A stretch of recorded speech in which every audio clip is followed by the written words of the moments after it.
કે સાહેબ કાલ પરીક્ષા છે ને હજી કાંઈ વાંચ્યું જ નથી, અથવા તો વંચાણું જ નથી, અથવા તો વાંચ્યું છે પણ નથી વાંચ્યું એવું લાગે છે, અથવા તો નથી વાંચ્યું એટલે જ નથી વાંચ્યું એવું લાગે છે. નમસ્કાર વિદ્યાર્થી મિત્રો, સ્વાગત છે આપણી યુથ વિદ્યાકુલની અંદર. બધા પરીક્ષાની તૈયારી જોરદાર કરતા હશો અને ખાસ તમારા માટે એક લેક્ચર લઈને આવ્યો છું જે તમારી બોર્ડની પરીક્ષામાં ખૂબ ઉપયોગી બનવાનો છે. તો વિડીયોને છેક સુધી જોજો. શરૂ કરીએ મિત્રો. ખાસ આજનો ટોપિક છે કે એક્ઝામ કાલ છે અને કાંઈ વાંચ્યું નથી, શું કરવું શું યાર. ઘણા બધા એવા છે કે આખું વર્ષ વાંચ્યું નથી, એક મહિના પહેલાં વાંચ્યું નથી, અઠવાડિયા પહેલાં વાંચ્યું નથી, કરવું શું તમારે? લોચામ લોચા છે, લોચમ લોચા છે. એટલે એવા મિત્રો માટે ખાસ આ લેક્ચર લઈને આવ્યો છું કે જેને બહુ બીક રહે છે કે ભાઈ હજી કંઈ વંચાણું જ નથી, બહુ બધું વાંચવું પણ એમ જ લાગ્યા કરે છે કે ક્યારે વાંચવું, શું વાંચવું, કઈ રીતે વાંચવું, ટાઈમ જ નથી એવો આપણી પાસે. કાલ પરીક્ષા છે ને આજ શું કરવાનું? એટલે એક સરસ મજાનો લેક્ચર, બહુ નાની એવી ટોપિક લઈને આવ્યો છું, તમારો જાજો સમય નહીં લો, એટલે છેક સુધી જોડાયેલા રહેજો. ખાસ તમને કહેવાનું છું શું એવું કરવું કે જેથી આવતીકાલે પરીક્ષા હોય તો મગજમાં ટેન્શન ન રહે, ભાર ન રહે અને તમારા માર્ક્સ સારા આવી જાય. ઓકે, જો અહીંયા ઘણા બધાનો આ પ્રશ્ન હશે કે સાહેબ કાલ પરીક્ષા છે ને હજી કંઈ વાંચ્યું જ નથી, અથવા તો વંચાણું જ નથી, અથવા તો વાંચ્યું છે પણ નથી વાંચ્યું એવું લાગે છે, અથવા તો નથી વાંચ્યું એટલે જ નથી વાંચ્યું એવું લાગે છે, અથવા તો વાંચ્યું છે પણ વાંચ્યા નથી એવું લાગ્યા કરે છે. લોચામ લોચા જ છે.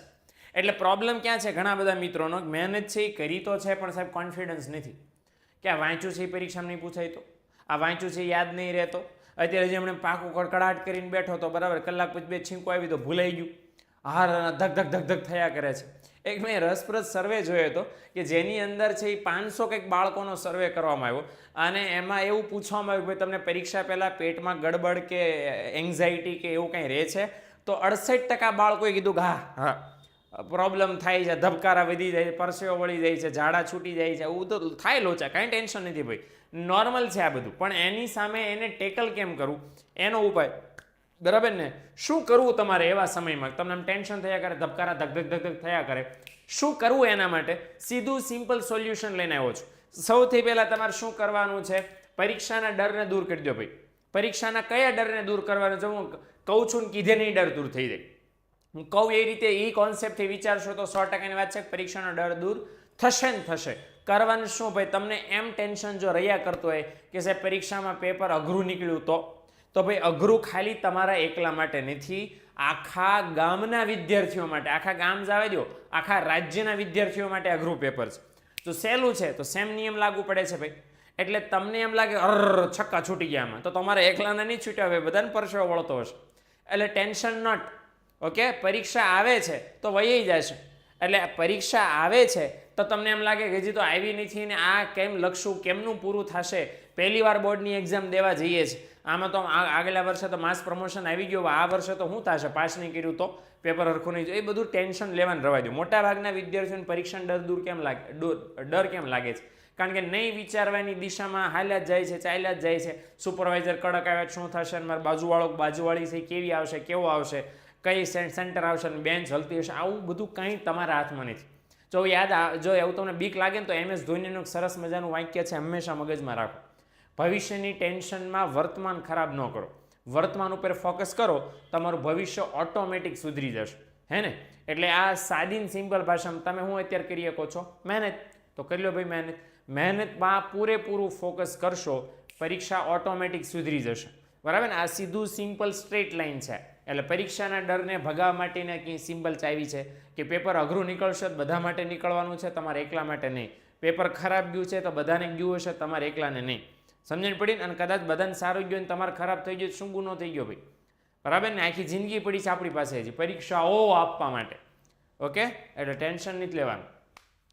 બીજું છે દ્રઢ નિશ્ચય કરવો પડે. બરાબર ને? દ્રઢ નિશ્ચય શું કરવાનો? પાક્કા મને શું નિશ્ચય કરવો પડે કે આ રહ્યા પાર, આ તો પરીક્ષામાં સારામાં સારા માર્ક લાવી જ નાખવા છે. સમજણ પડી ને? બીક વહી ગઈ છે. હવે બીક વહી ગઈ છે મતલબ એમ નહીં કે આવી હોય તો આવે, પેપર લખવા માર્ક આવે તો આવે, નકર કાંઈ નહીં, એમ નથી કરવાનું પાછું. નકર પાસ થઈ જશો પણ ટકા નહીં આવે અને તમારે બોલે કોલેજની એક્ઝામમાં કોલેજમાં એડમિશનમાં ફોર્મ ભરવું છે એ નહીં થાય. એટલે પરીક્ષાના ડરને દૂર કરી દીધો છે, પણ ડર દૂર કર્યા પછી એ પરીક્ષામાં સારામાં સારા માર્ક્સ તમે કઈ રીતે લાવી શકો એના માટે ફોકસ એ કરવાનું ને. યાદ રાખજો, ફોકસ કરવા માટે હંમેશા નક્કી કરવું પડે. તમે એકવાર નક્કી કરી લેશો કે મારે બોર્ડની પરીક્ષા સારામાં સારા માર્ક્સ સાથે પાસ કરવી છે, એ દ્રઢ નિશ્ચય તમને પરીક્ષામાં સફળતા માટે બહુ હેલ્પ કરશે, બરાબર ને. એટલે નક્કી કરી લો કે પેપર ગમે એવું આવે, બધા માર્કનું, જો 10મા વાળા હોય તો 80 માર્કનું, 12મા વાળા હોય તો 100 માર્કનું પેપર, બધું છાપી નાખવાનું છે, લખી નાખવાનું છે, કાંઈ પણ કોરું મૂકીને આવા નથી થતું. પેપર ચેકરને એમ થવું જોઈએ કે એને 3 કલાક વાપરી જાણી છે, બરાબર ને. 3 કલાક તમને મળે છે, 3 કલાક આખા રાજ્યના વિદ્યાર્થીઓને મળે છે. તો તમને મળેલી 3 કલાક એવી રીતે પસાર થવી જોઈએ કે મેક્સિમમ યુઝ, તમારું મેક્સિમમ આખા વર્ષના ટીચાતા છો, આખા વર્ષના ટીચાઓ છો, આખા વર્ષના એ બધી મહેનત છે ને તમારે બસ આમાં નાખવાની છે, આ 3 કલાકમાં નાખવાની છે. અને એટલા માટે અત્યારથી પાકો નિશ્ચય કરવો પડે કે આવતીકાલે જે એક્ઝામ છે એ એક્ઝામમાં ગમે એ થાય પેપર કોરું મૂકવાનું નથી. ઓકે, એટલે આ વસ્તુ ખાસ મિત્રો ધ્યાન રાખજો.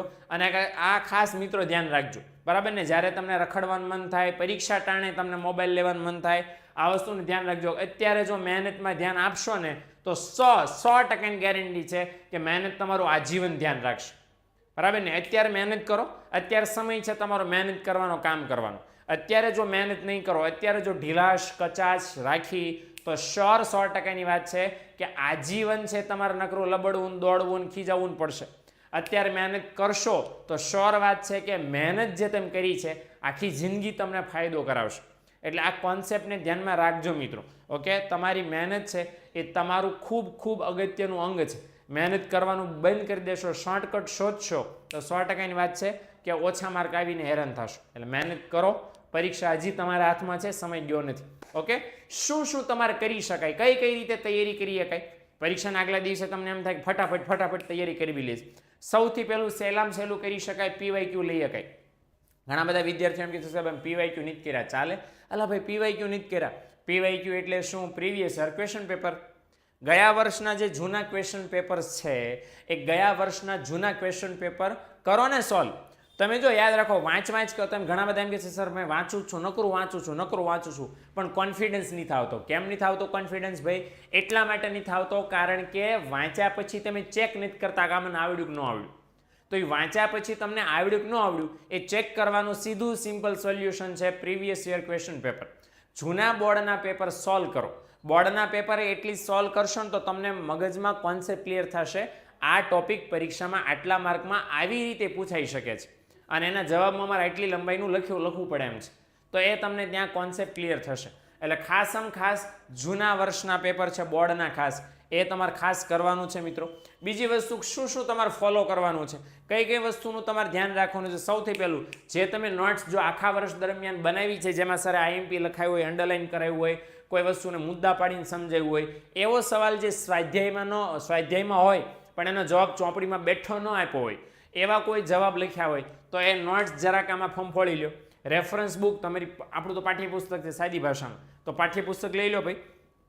યાદ રાખજો પાઠ્યપુસ્તક છે ને, બરાબર ને, એ તમારું અમૃત છે માની લો, બરાબર ને. ગંગા બધી એમાંથી જ નીકળશે, પેપર બધા એમાંથી જ નીકળશે. તો પાઠ્યપુસ્તક તમારી પાસે રહેલું બ્રહ્માસ્ત્ર છે, તો એને ક્યારે મૂકતા નહીં. ઓકે, ચલો એ વસ્તુ ખાસ મિત્રો ધ્યાન રાખજો. ઘણા બધાને રિવિઝનનો પ્રોબ્લેમ થતો હશે તો એના માટે સિમ્પલ સોલ્યુશન છે, કીવર્ડ પાકા કરો, બરાબર ને. ઘણા મુદ્દાની ચાવી બનાવી હોય, મુદ્દાના પહેલા શબ્દ કીધા હોય, ઘણા છે સૂત્ર બનાવ્યા હોય, તો જે કીવર્ડ તમે બનાવ્યા છે તમારી થિયરી અને કોન્સેપ્ટને યાદ રાખવા માટેના, તો એ કીવર્ડ જરાક પકડી લો અને કીવર્ડ પ્રમાણે તૈયારી કરો તો પણ તમારું કામ સહેલું થશે.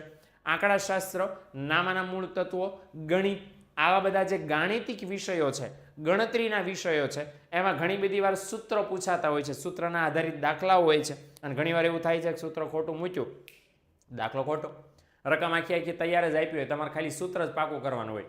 તો સૂત્ર જેટલા પણ પૂછાઈ શકે એવા છે એના ઉપર એકવાર ફટાફટ નજર નાખી જાઓ. તો સૂત્રો ઉપર નજર નાખશો તો ફાયદો એ થશે કે તમારા એ ગાણિતિક વિષયો છે એમાં તમે સ્કોર કરી શકશો બહુ સારી રીતે.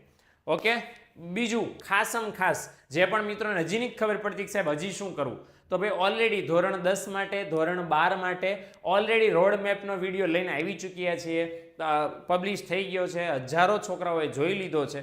તમે ન જોયું તો હજી જોઈ લેજો, બરાબર. તો રોડ મેપ ફોલો કરો, કઈ રીતે કયો વિષય કેટલા કલાક કઈ તારીખે વાંચવો એનું સોલ્યુશન મેં અને સાહિલ સર ઓલરેડી યુટ્યુબમાં આવી દીધું છે ભાઈ. તો પ્લીઝ ચેક, બરાબર. અને જરાક ચેક કરીને તમને ખબર પડી જશે મિત્રો કે કઈ રીતે આપણે તૈયારી કરવાની છે. ઓકે, તો અહીંયા હું મારી વાણીને વિરામ આપું છું. ખાસ તમારી વચ્ચેથી વિદાય લઉં છું. મને આશા છે કે તમને વિડીયો ઉપયોગી બન્યો હશે. જો મિત્રો વિડીયો ઉપયોગી બન્યો હોય તો વિડીયોને લાઇક કરજો, શેર કરજો અને ચેનલને સબસ્ક્રાઇબ કરજો. Thank you.